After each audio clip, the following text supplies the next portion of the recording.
Good day mga ka-road trip!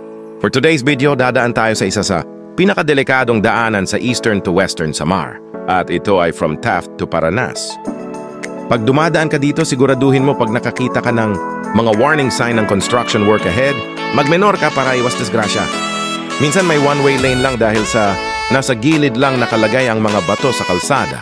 Pag nakakita ka ng truck papasok sa unahan ng one-way lane, paunahin mo na lang sila. Dahil ang mga truck ay mas mahirap magmenor kaysa sa mga maliliit na sasakyan. Pag wala kang nakakasalubong na sasakyan, lagi ka lang pumwesto sa gitna dahil madaming obstruction sa gilid ng kalsada at baka may mahulog na mga bato mula sa bukid.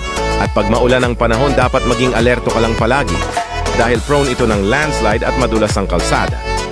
At ang huling payo ko sa inyo mga ka-road trip, laging magdahan-dahan at maging defensive driver.